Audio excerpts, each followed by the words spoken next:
So today we're going to look at the SAP FI accounts payable.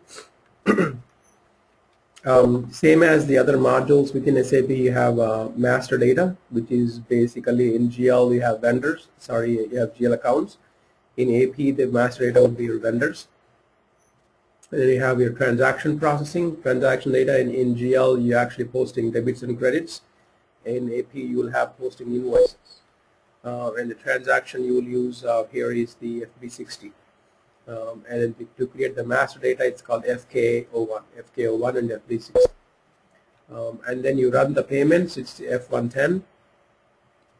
I mean, actually run the payment program and then actually pays the vendor.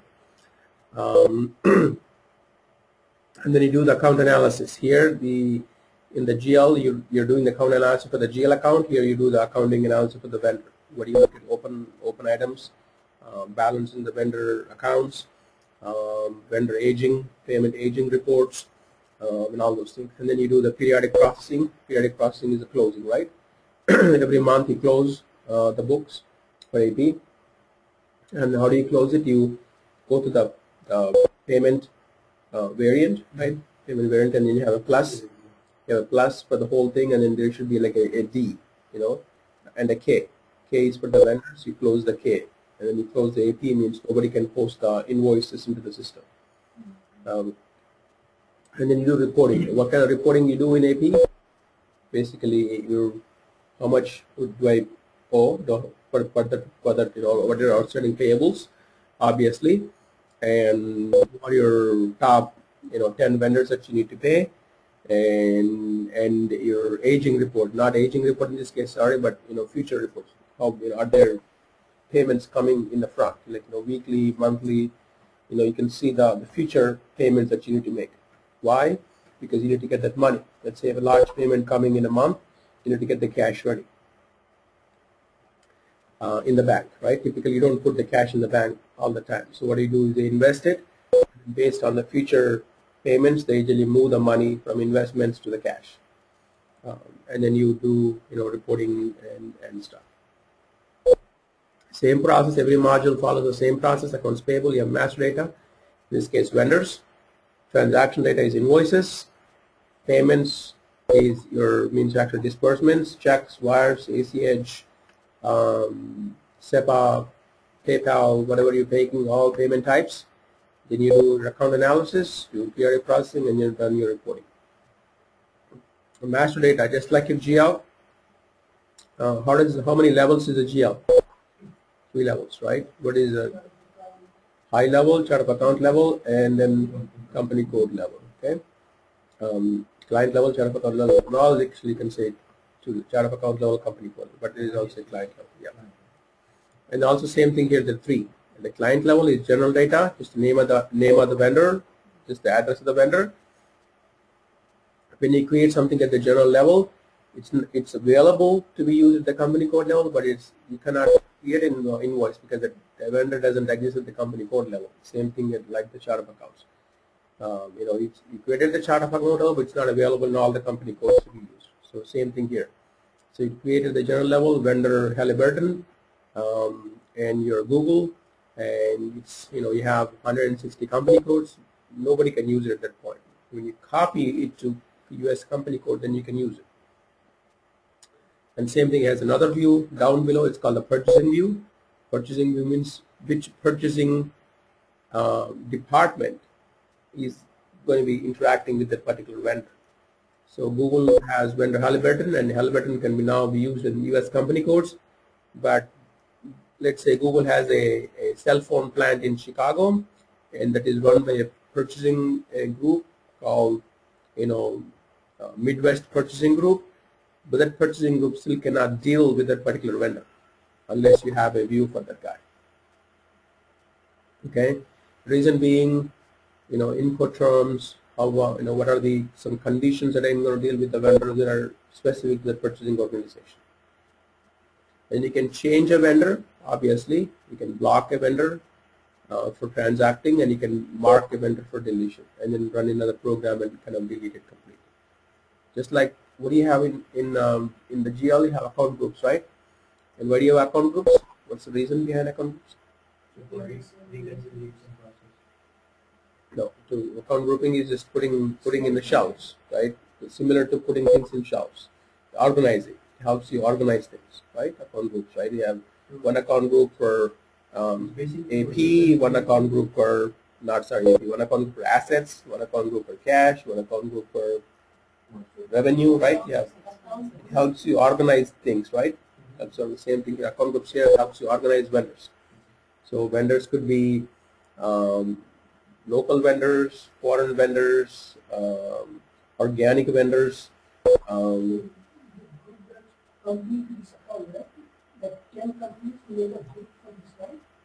Yeah, we'll see. I mean, it's just a grouping. It's just a grouping of vendors, just like putting things in basket. Putting things in, when you go to fruit shop, you have apples in one basket, oranges in one basket, right? It's the same concept. Just organizing things. Yeah. But it is for reconciliation. No, it's not reconciliation. Just a grouping of vendors. Nothing to do with reconciliation. Always just don't, I mean, they're all, logically organized group. Grouping means just the English word grouping. You want to group similar things in one basket. Same thing. Don't look at it, too much. It is what it is. It's the English word group means you grouping together similar things. So we group, kids of the same age in one class. We put all the same oranges in one basket. Same thing here. Similar type of vendors in one basket. Same thing. And also you set up intercompany vendors. Means Google's US company can deal with the Google's Canadian company and vice versa. They can cross-sell with each other, and there is separate number ranges that you create for intercompany vendors. And then you also have one-time vendors, means you don't create them in the database. They just exist on the fly. Means they don't go into the database. Again, this is the view. There's a client view, address, control data, payment terms, and there's the company code view, your account management, payment transactions, correspondence, and your purchasing view, which is going to be purchasing data, and then the partner functions. Okay, they all consist of the vendor master. And the groupings, you have all these different codes for groupings. GV, OTV, means they mean different things like local vendors, foreign vendors, minority vendors, intercompany vendors, technical vendors. So whatever you want, you can group it. Everything is customizable. Okay. Basically, grouping controls same thing for the accounts. They control the number range, right? So you have a O1 assigned to one group, O2 assigned to another group, O3 assigned to another group, and each one controls a range of vendors. And when you create a vendor for that group, you get that range. You get that whole range. Blocking the vendors, same thing. You can block vendors for all the company codes below. You can also block for the purchasing organization.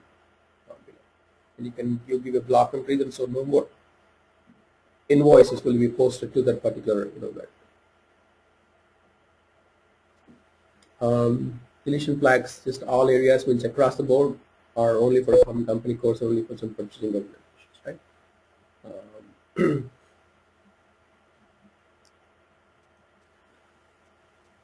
All data in this master record would be these are the deletion flags. Deletion is done by a special program that has to be run to delete all the particular vendors. There is also a intercompany vendor. You also have to put in the trading partner who you're actually going to be dealing with in the other company.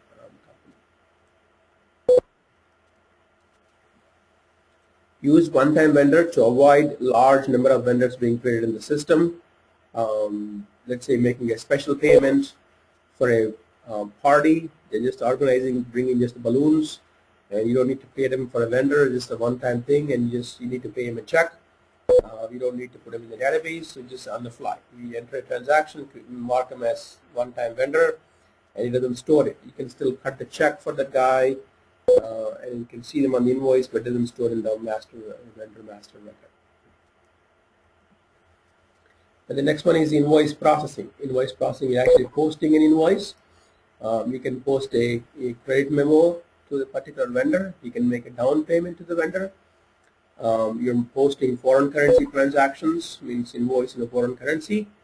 You can cancel, reverse if posted invoice, and you can also do intercompany postings. All the different types that you can do for a given vendor. I don't think only for No, it's not only for it's for everything. I don't know why they say yeah. Is you go into FB 60 and the screen looks a lot different than your GL postings. We're going to get into that a little bit. And then the first thing will ask you is the vendor number, invoice date, posting date, reference, reference to the PO number, something like that, what you're paying, amount, and then you have the details. You can post invoice with or without reference to a PO. You can do both.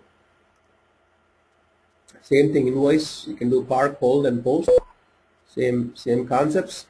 And then you have the posting key in the very bottom. Posting key in GLs is 40, 50. Here you see 31 and 70. Different types of posting key. You're not tied to 31. 31 is always there. 31 is a credit to the vendor. And then here 70 is an asset. You're buying an asset from the vendor. Or you can do 31, 50. Or you can do 31, something else. Basically, it's just a debit and a credit. You gotta have a credit and then offsetting a debit to something. We can do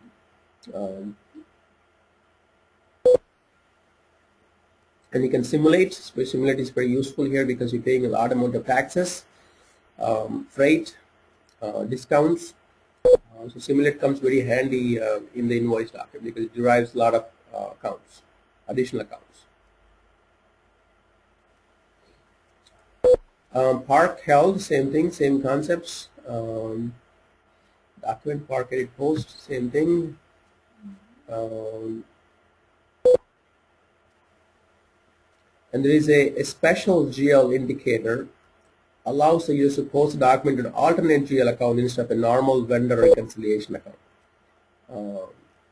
Means typically where vendor reconciliation account is 16 range, always either it's 14,000, 16,000. Reconciliation account is a GL account that's automatically posted to from subledger to the ledger. You create a vendor, and the details are in the subledger, and the balances will show up in the ledger, and they're connected via that reconciliation account. But if you click on F, you can always designate a separate account for some other reasons. Means it's not supposed to be a subledger transaction. So we actually are clicking on the post automatically only going from subledger to ledger, right? Yes. So we are not doing anything. We are actually posting something in subledger. Automatically posting in ledger. We are just doing things in subledger. So this special deal, I think it went previously also we saw something in this special. We're talking about something. Yeah, especially they're saying the vendor down payment is booked as a special GL indicator. The down payment is not a typical invoice. It doesn't have to go to the reconciliation account, so it usually goes to a separate GL account where the balances are maintained. Most of the Chinese accounts Yeah.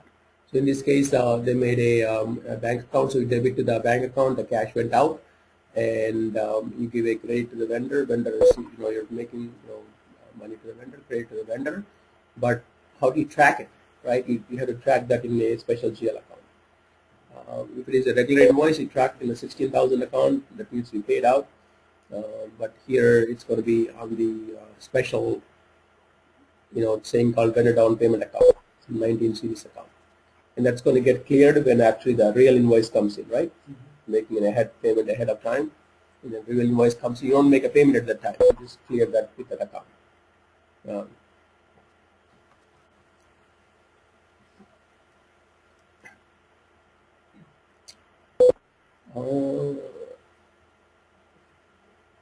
Okay. And always FBL1N, that's again something you need to remember in AP. One is the FK01, XK01, and one is the FB60, and one is the FBL1N. Okay, you get to remember these, key transactions. Always gives you the vendor line item details, FBL1N.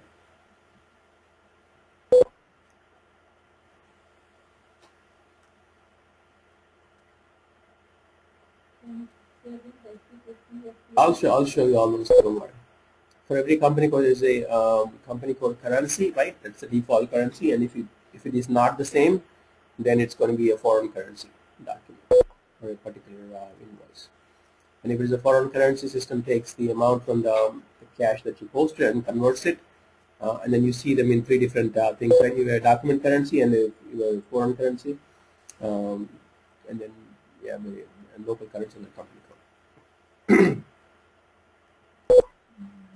Here they're entering the exchange rate manually, but it's typically not the case. System automatically picks up the exchange rate, and you can, let's say your default company code currency USD and you're receiving invoice in euro. System automatically gets the exchange rate and then posts the document as foreign currency document.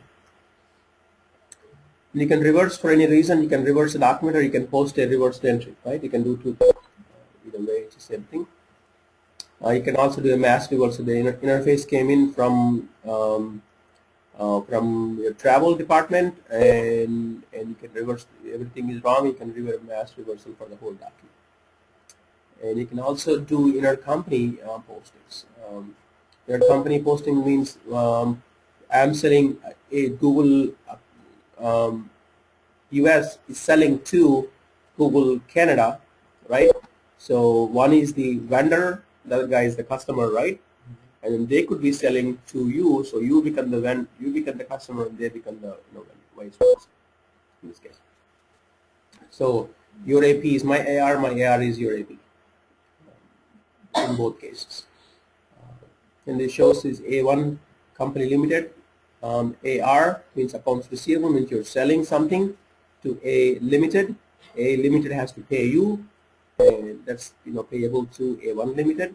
And A1 limited means you bought something from A2, you pay them, and then you become the customer for that, and vice versa. So it's all like inter company. Huh? For example, here limited, right? Limited is the final finished product. Yeah, most of intercompanies are like that. Good examples are like a GM. GM manufactures cars in Mexico, and they sell to GM International. GM International sells to GM US, and GM International can also sell to GM Brazil. Something like that. They'll have a chain of commands, and they'll have transfer pricing rules and transfer pricing percentages set, and automatically when you make this invoice from one entity to another entity, the pricing is automatically calculated based on the transfer pricing rules. And then you make the sale, but all these things get, it's not real revenue. They call it wood and nickels. It's not the real revenue. So eventually all these things get washed out because you didn't sell it to some outside entity.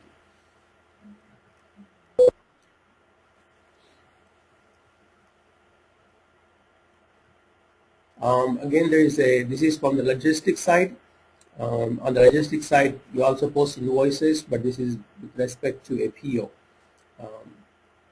There is also also something called delivery cost plan and unplanned. You also do a credit memo or evaluated receipt settlement. Is basically you do with the large vendors where they don't have to actually send you an invoice. And consignment is also a process where when you withdraw stuff from the stock, you settle when you actually pay the vendors for the consignment.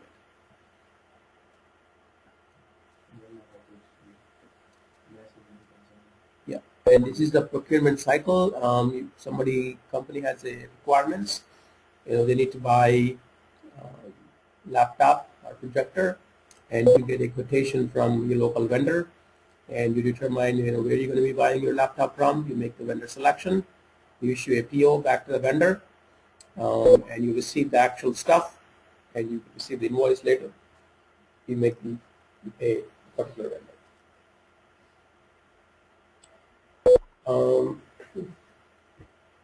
Is anybody with Contract signing? Hmm? There is one more. Contract signing? It's not here, but the PO itself is a contract.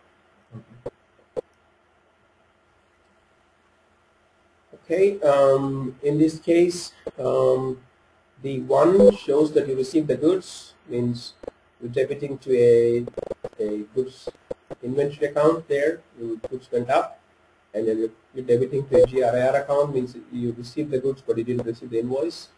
And number two means you receive the invoice, you offset the GRIR account, and then you make a credit entry to the vendors, when you invoice, actually, when you receive the invoice, you credit to the vendor and you put it to the bank clearing account.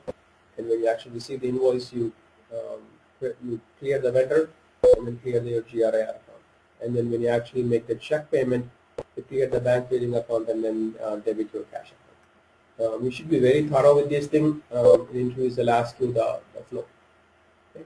And then what happens when you do a GRIR? What happens when you do a goods receipt? What happens when you do a goods receipt? What happens? You're asking me? When we declare actually enters that into the as GR, which is goods received. And what happens when you receive the inventory? When you receive some stuff, your inventory. Yeah, inventory goes up, debit to inventory, right? Yeah. And offsetting entry, credit to credit to GRR. GRIR account. Because it's an interim account. Okay. What is that a liability at that time, or is Yes. it? Yes. It It's is a liability. And where does it show up? in accounts payable. Yeah, It is an accounts payable that's going to be reflected as a liability. it's a liability account. Yeah. So let's say you on the 31st of a month, you received $100 million worth of stuff, and you did a goods receipt, and inventory went up, right? So in Google's example, where does it show up? It's not payable at that point of time. You didn't receive an invoice. Which account did you? Which account? Reconciliation. You didn't receive an invoice at that time when you close in the books. No, it will be showing in the GRR revenue account. Because when we receive something, it's the GRR account is showing as a pending balance, right? So obviously in the system it will pop up that GRR is still payable. Yes, as the system works, it's like we receive invoice, we actually clear to GRR account. So we receive to GRR account, and then we have invoice, and it's like GRR account to IR account. So But you said we can just in your notes. right, no, I'm just saying it's GRR account because GRR account is an interim account. It is empty account, but still you didn't get the invoice. How can you enter anything over there? That's what it is. That's So how the it's system just, gives us. so we cannot put it in any way.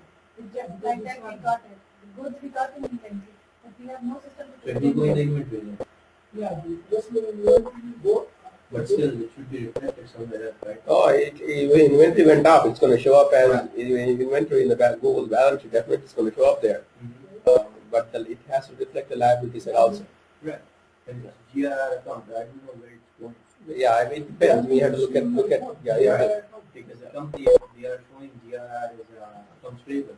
It's not accounts payable. Yeah, it has to show up other liabilities account. Right. Right. So you don't put it somewhere, so it will get the liability. Because we put it in the GRI account. But GRR account is like a support account. But if we don't get the invoice, how will we put it in the What do you want to put your GRI account? You cannot put anything in the GRR account. You So can, what is it supposed to be? okay. You just said that what the system has an income account. What's the income account is like, it's something like, okay, if you are getting this, there is a support. But this is the money that you owe. What he said, it goes into a different category. What is that category? Other liability. Okay? So when you receive the invoice, it goes into the accounts payable. You clear the GRIR and then you make the credit to the vendor. And then when you are actually running the F110 program, you debit the vendor, you debit the vendor account, and then credit the bank clearing account. Right. Yep. And then when the check clears, the bank sends you an entry saying the check has cleared, and then you do a 4-4. When the check clears. Oh. There is also a three-way matching and a two-way matching. Three-way matching is basically match the goods receipt, invoice, and the PO. Make sure that you're correctly paying the vendor, and you run the payment program with a three-way match. That's what they call it. Display purchasing order is not very relevant. Parking, obviously we looked at the parking of the vendor invoice. And you can also do a subsequent debit or credit to vendor Y because you under received or over received the goods, right? So you received the goods, but the goods must have been damaged. And then vendor doesn't know that, and he sends you a full invoice. But I think subsequent debit does not affect the quantity. Does not affect the quantity, but yeah, but you need to. Right, we apply that. I mean, apply that. Yep. In general, why we used to apply subsequent debit or credit is because there was a fluctuating price. For example, when we made a deal, the value of the product was $90. By the time it came in, it was $100. So the company keeps that. It's either way. Sometimes it's less. And what happens is it gets blocked with the price issue account. I mean, there will be a report created saying that it's a pricing issue, and then they will actually send us a report saying that we need to work on this. So we would actually call the vendor saying that it's going. Yeah, you debit for the 10 pieces. Yeah. Debit the vendor account for 10 pieces. Right. Yeah. I mean, it does not really affect the quantity. That was the main purpose of that. You just go ahead and pay. Yeah. And also delivery costs, unplanned and planned, right? That you encounter later, and then you put that, even though it's coming from the invoice, depends. I mean, you can pay the vendor and then put it right here.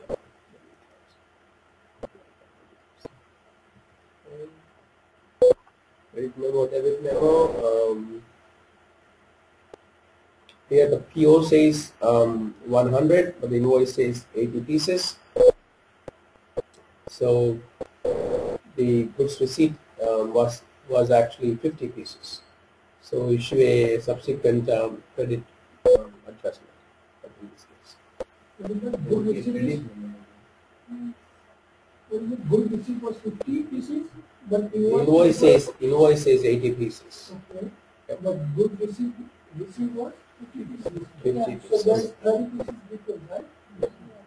So then they were 30 pieces.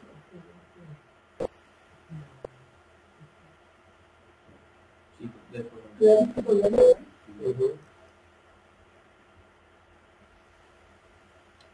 An evaluated resettlement is done with the vendors who are large vendors who you trust, so they don't need to be invoicing you.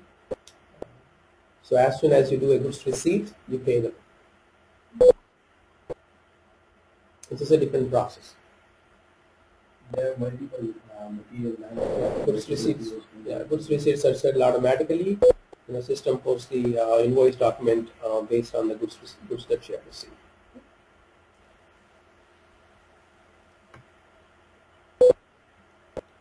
Also called a pipeline settlement. It has a pipeline material as part of your bill of materials, and there is no invoice for the vendors for the goods with the stock.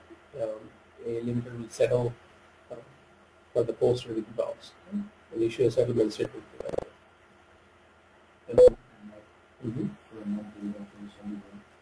Payments can be manual payments. You can write a check. You can go actually create a manual payment to a particular vendor. Okay, one-time deal, or you can do an automatic payment. A typical automatic payment runs once every week, every bi-weekly, or every month, and it just picks up all the invoices that are payable, and then it pays the vendors. It depends. You can do whatever the company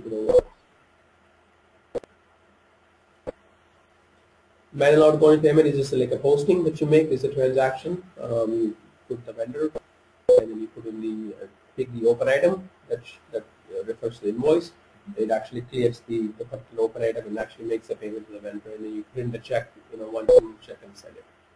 This is something called automatic outgoing payment. It's an F110 run, it's a payment run, and then you actually takes all the, it has a proposal, and it has a payment run, and then I'll walk you through this process in the system, and it actually pays all the vendors in that one particular company for invoice.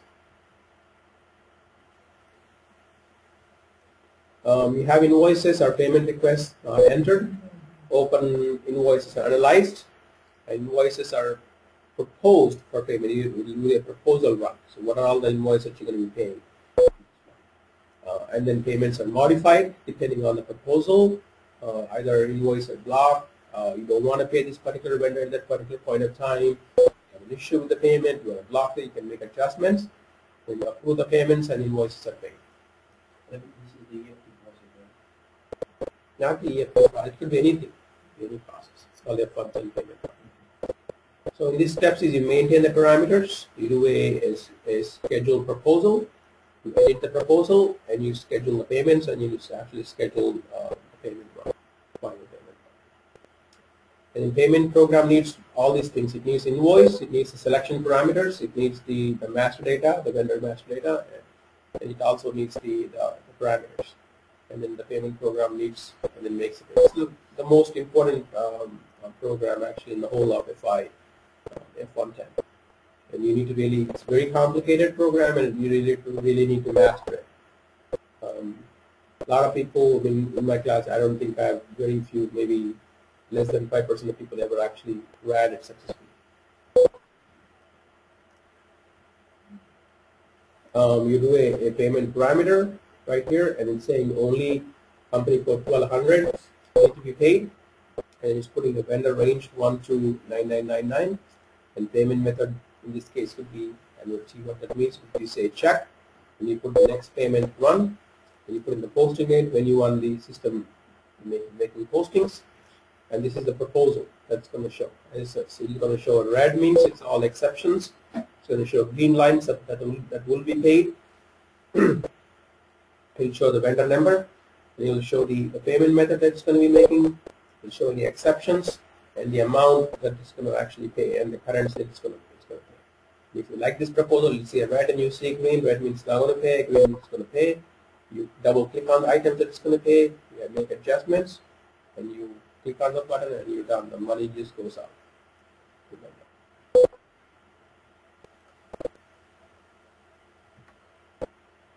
And then you can also schedule it, so you can say pay ASAP, or you can say pay on a Friday, or pay on a Sunday. And then the system just picks it up and then pays. You look at log, and then all your open items will be cleared, and checks will be printed, or EDI, EFT, anything that's going to be transferred goes out.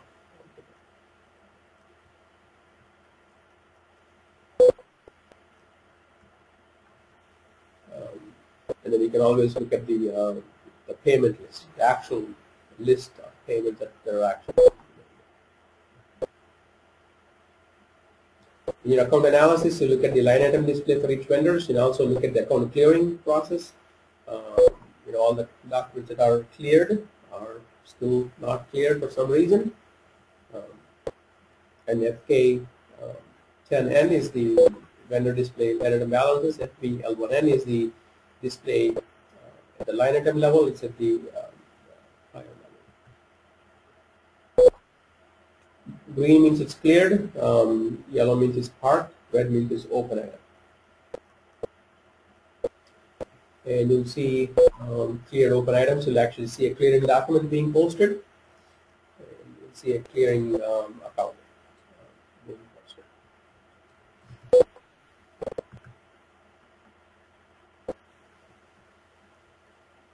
And well, rarely, I mean, you never really reverse the clearing. It's incorrectly posted to a particular vendor. You want to make that again open item. You can clear the clearing account, reverse the clearing account. And also every month you have a GRIR account maintenance. So there are large negative balances on a GRIR account. Accountants look at it to see why the invoice was not received. Sometimes, it could be a abandoned, means you received the goods, vendor forgot to invoice you, something like that, or you received the goods and something happened. You don't want to have these huge balances in the GRR account. You want to have people explain them at the month end, that you know that somebody's going to invoice that amount. Or sometimes system doesn't clear those things. Systems are systems, right? So even though you receive the invoice, it doesn't clear. So you have to go and manually clear those things. It's possible. And you look at the variances from the goods received, right? We talked about invoice at 100, goods received at 99, and you can do price variance, quantity variance, date variance, and all these variances you have to look at in the AP invoice. And when you receive the goods, your stock account goes up. When you have a negative balance in the GRR account, you receive the invoice for 970. Look at that, there is a 30 different, right? That's why you got to clear. There's a problem with that particular GRI. You go manually make an adjustment. No, a vendor invoiced you incorrectly. So you guys fail to count. So yeah, it's either some would be a paid issue. yeah, paid issues, or somebody keying things incorrectly. You're supposed to be receiving 10, but you received 100 with another 0. And invoice came in for 10, right? So, yeah. Most of the claim doesn't make mistakes. Oh, people make People make mistakes, yeah. Claim is like they have to actually put they have to attach an Damaged, the whole thing, crashed, truck, got crashed, everything got damaged. Whatever reason, it could be very.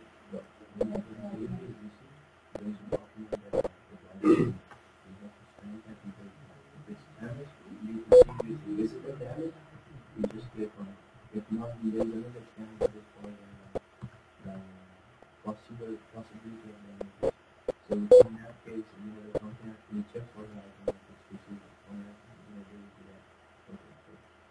But most of the big companies now they operate is like if she is possible damage that they see visually, then they will actually stand for that is that possibility of damage and the plant will actually enter GR is that means what they receive, what they counted is all that, not the value. So then there will be an issue. What we receive and what we receive will get confused. So the company was wrong, right? And what usually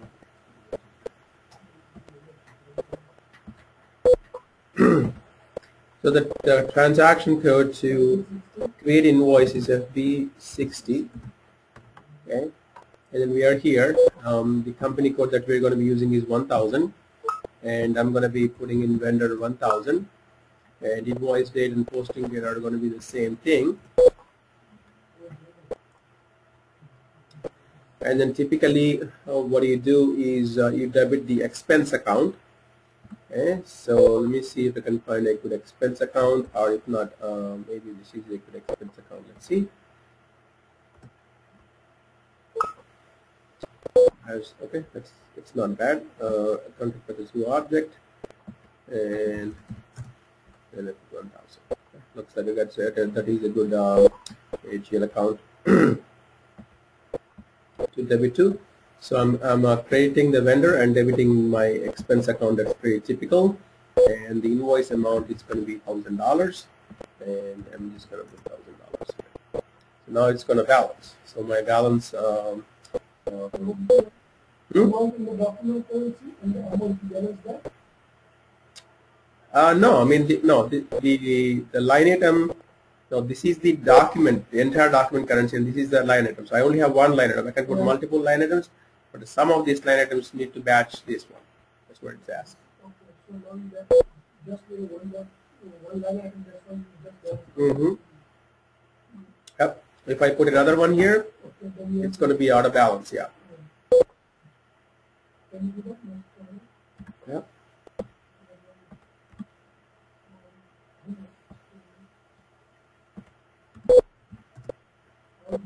It's going to be out of balance. Yep.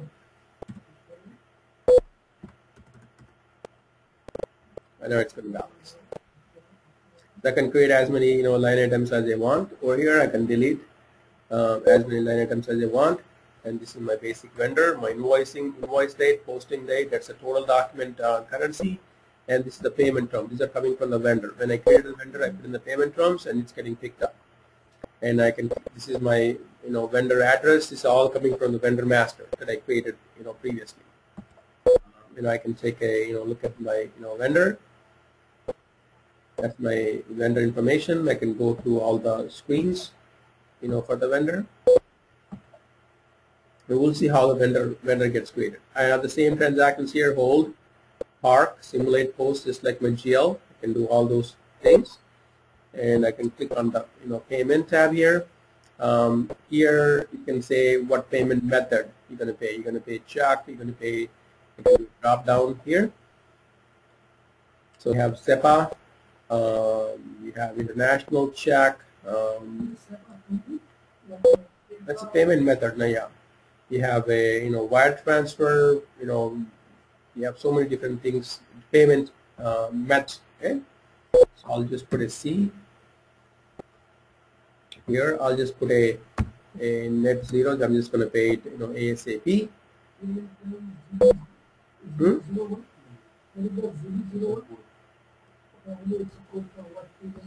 Actually, I'm just going to go change it. Actually, ASAP.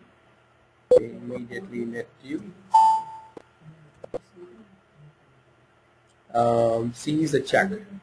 C is a check, and this is the house bank is the bank, my bank, where I'm going to pay, and the vendor bank details already in the vendor's account. And this is my payment details, and I go into my details tab. This is just the GL. This is a reconciliation account that got picked up from the vendor master. Just the basic, you can put in reference, key one, reference. These are the things that will go back to if you're doing an ACH, if you're doing the WARD. These are the things that will get carried over to other systems. Okay. And also any tax implications would come in here. Looks like that he's getting charged like a 19% domestic input tax.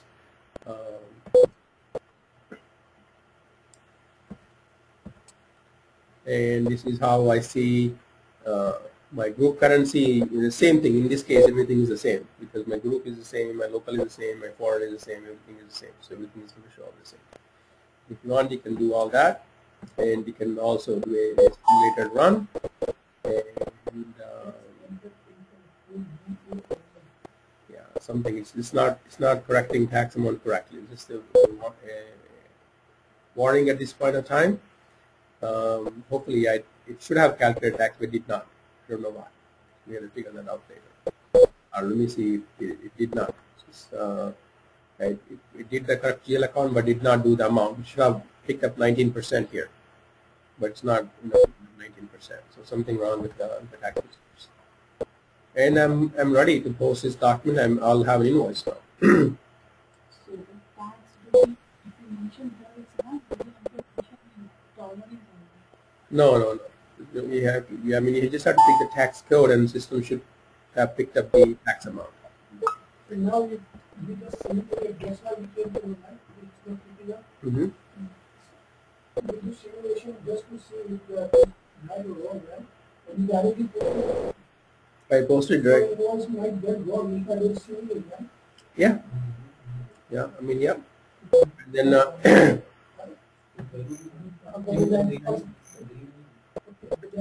And then I go back into my financial documents. I go into my FBO3, and that's my invoice document that I created. And I click on my header, and you can see I use transaction FB60 to create it, and the document type is KR, not SA, that you use to create for your GL account. Okay? And then, is a generic code for AP? yeah. So I'm going to go into my financial accounting, my accounts payable, my document, okay, my accounts, So we talked about these two, right? Display the display balances and display line item balance. Display is like total balance.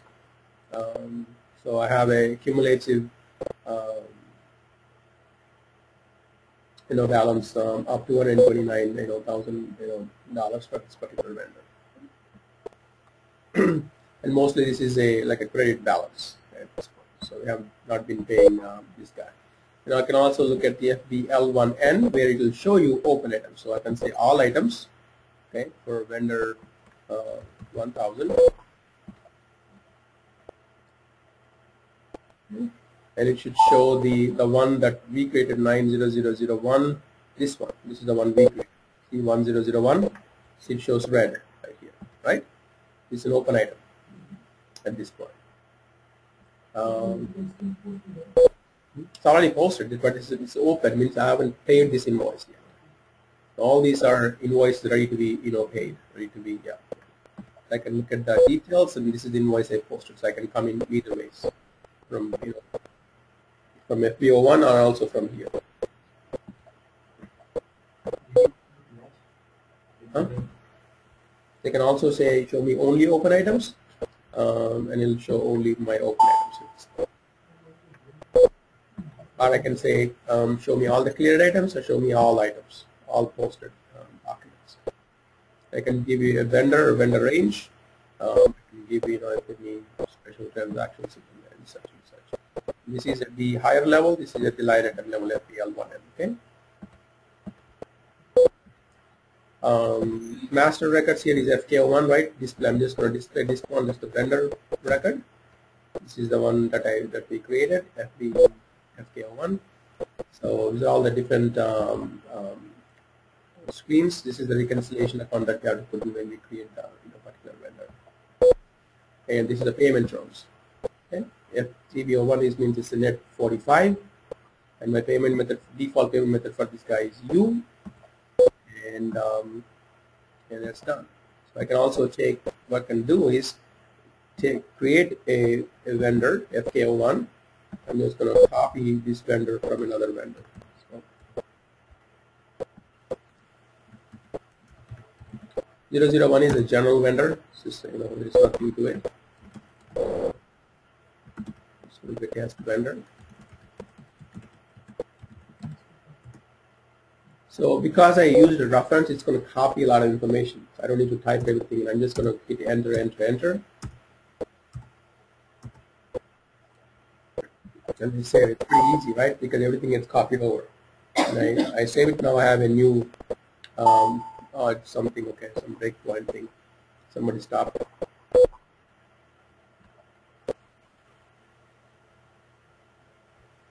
So I have a new vendor now, 100426. The vendor master usually does that, right? Vendor master usually does it. I created a new vendor now. Right. But usually it's the work of the vendor master. There is big company. Oh, okay. I don't. Yeah, but yeah. I just created a vendor, and I just created a post invoice, and my payment run is F110.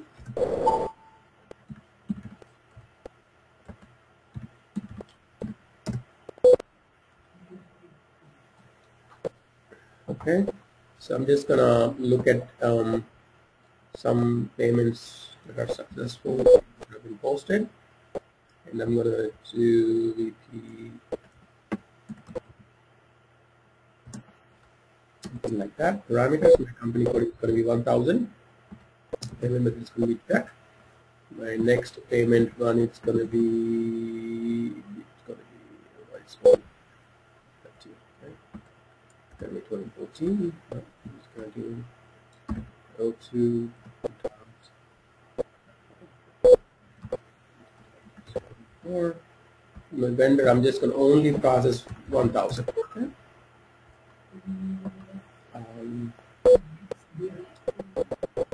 Must be okay. Must be looking for date. 2/2014. Okay. Posting date is in the past. So I'm just going to put posting date as today. Posting date as today, and my only going to process the vendor is today. No, it is today. to document entered up to, and posting is not 2000. Today's 2014, right? Yeah. Let's do today's 17.02.2014. Okay. So I'm going to say documents entered up to today. Everything looks good. I'm going to leave those things. And I'm going to do, I'm going to actually do a check for this thing. And that should be it. Okay. And then I'm going to save the data. And then I'm going to do a proposal run. Okay. Proposal run is just like I'm looking, it's a dry run. And I'm going to say create payment medium, proposal run. It's a dry run. Proposal run is always a dry run. Like a dry run because you're sending large amount of checks, right? So we're going to look at the proposal. So there are some exceptions. It's going to be what $1.4 million are getting paid out, but there are a lot of exceptions in this case. Nothing is getting picked. So I don't know what the exceptions are, but all these things are not getting paid. The one that we entered 9001 is right. No, that's 2013. Okay. 2015. A lot of exceptions. So by nothing is getting picked up. Nothing is getting picked up so far. Okay, that's how we look at the proposal, and you can also go to environment, edit proposals, and you can look at the proposal list, or you can look at the exception. They're pretty much identical at this point. Okay? Because everything is an exception at this point. So look at the exceptions. Everything is an exception. There's nothing in the green. Okay? And then exceptions, there should be an exception code, and you can go back and look at to see. It also tell you, payment methods for this one is not specified in the master record item. Payment methods for this one is not specified in the master record. This item is blocked for payment. This is some error codes here. So somehow the payment method and the vendor master saying is the C is not specified as the one that's allowed. That's what it's saying.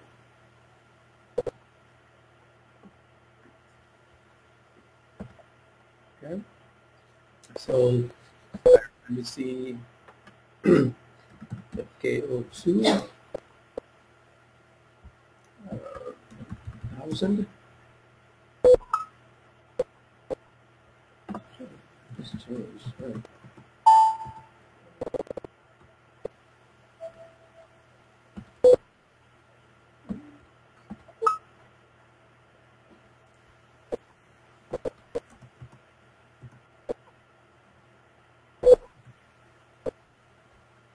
Okay, let me do a C here.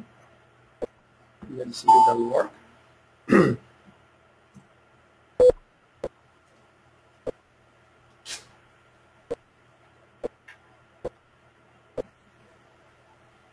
So right now I'm just adjusting, the vendor. See the letters in. Somebody put a block. Our debugger, the vendor record was changed, and I'm not sure the payment run is. So I'm going to go into my edit proposal. I'm just going to delete the proposal again. So we delete the proposal and you can rerun it. And I'm checking the status of my proposal.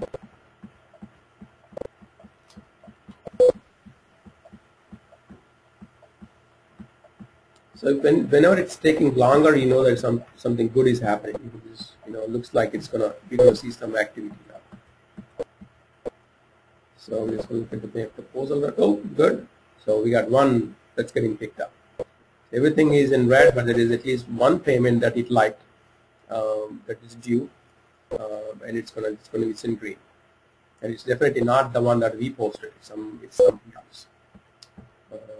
But we have to see why. We have to see there's got to be some reason why our did not get picked up. I think probably because of the house bank, we did not put in the house bank for where we're going to be paying.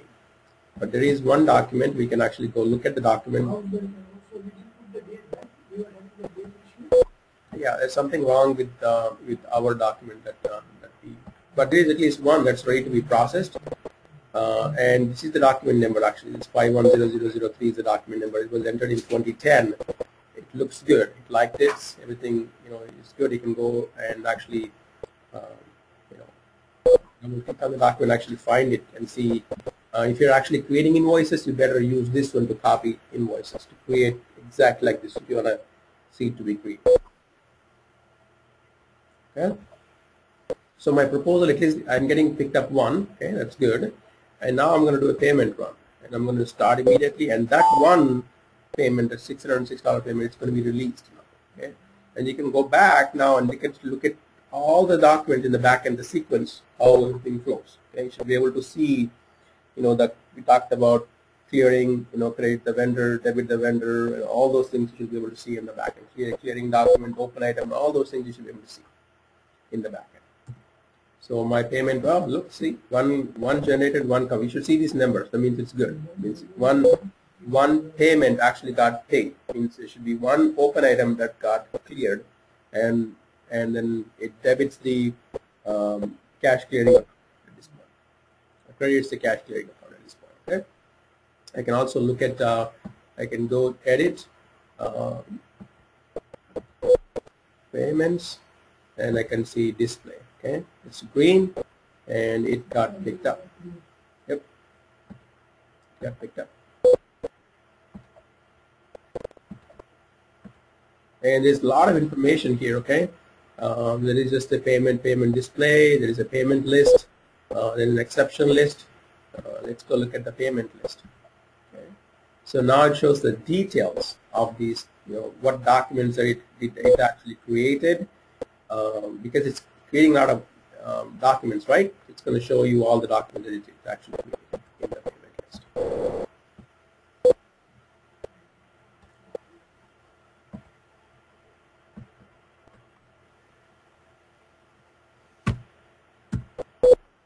Okay. 2010, and we use the payment method is C, currency 0. $606.90.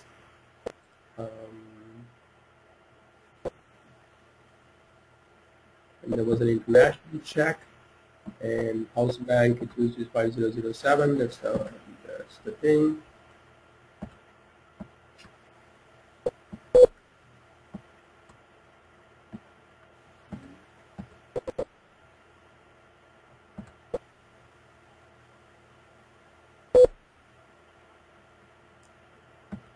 Okay, to actually see the documents that it actually created, you can go into DO3. I can go into that. I can say, show me all the documents that got posted today, right? So that may be a good one. 2015. You can see the whole success, the chain of documents that it created. 204 reference documents. If you did a reference, that would have been handy. You can say, test vendor something. It would have pulled everything together. But let's just see. Hopefully, this is the document that I created. Only one, but this is the invoice that I created. This is the invoice that I created. So definitely the posting date it did not do today's posting date. Yeah, So, the posting date in that system was different. 2010. no, it can't be. So if this is today is the clearing date, right? We must have Posting date in that document was different. did this. I think we must have did that. Let me see. Yep, right, we did that. Yeah. Yeah, we did that. So that's the invoice that we posted, right? So that's the credit to the vendor, right? And then let's say this guy should do the opposite, debit to the vendor. Okay, 25 to the same vendor, and it did the debit credit to the cash clearing account. Okay.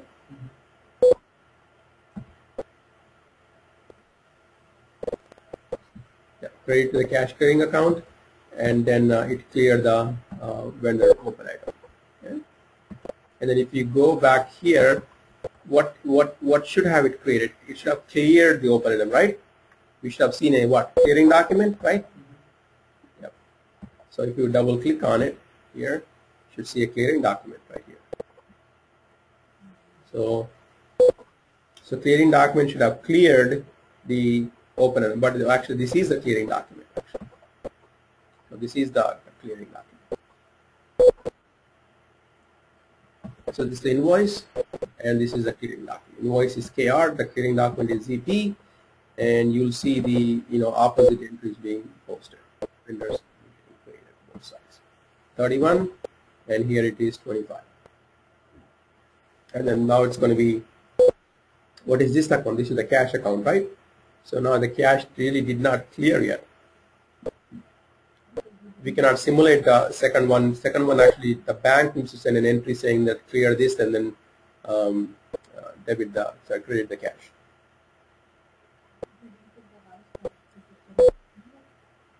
Right, sure, yeah.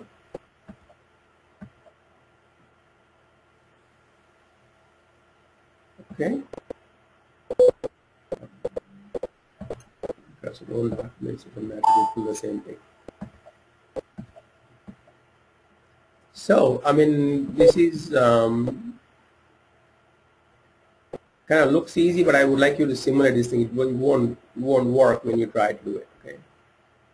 See if you can do it. Kind of, we did do invoice, we did create a vendor, we did do F1 payment run, and there's a lot of reporting here. We can go back and look at the information systems, reporting for account payables, and we looked at the vendor balances, right? Same thing. There's a lot of vendor balances. We can do due date analysis, by company code, by business area. And you can also do vendor line items. It'll probably take you to the same FP L1N transaction. Pretty much will give you the same results. This is not a functional side. Reporting. Yeah, the company's manager. Yep. It's in a different format. The same thing, but it's in a different format. Yep. You can do a lot of you can click on it and you can do a lot of drill down reporting. You can export it to Excel. It's showing the 0 to 30 how much is due, 30 to 60 how much is due, 30 to 90 how much is due. So we can tell the treasury to cash put the right cash in the accounts, right? It's showing the aging aging analysis for the vendors. You can list the this is the line item display for all the vendors, same transaction, pretty much what we looked at PL1N. You can see open items, and you can just report vendor list, address list. You can also do all the payment lists. You can do, hey, show me all the payments that I made, last week, last year, last month, and show me all the different parameters. Who's paying and who's sending. You can do, in our case, the paying and sending were the same thing.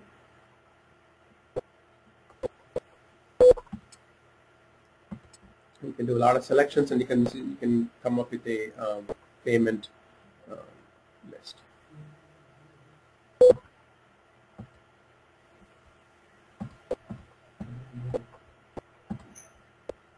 Okay,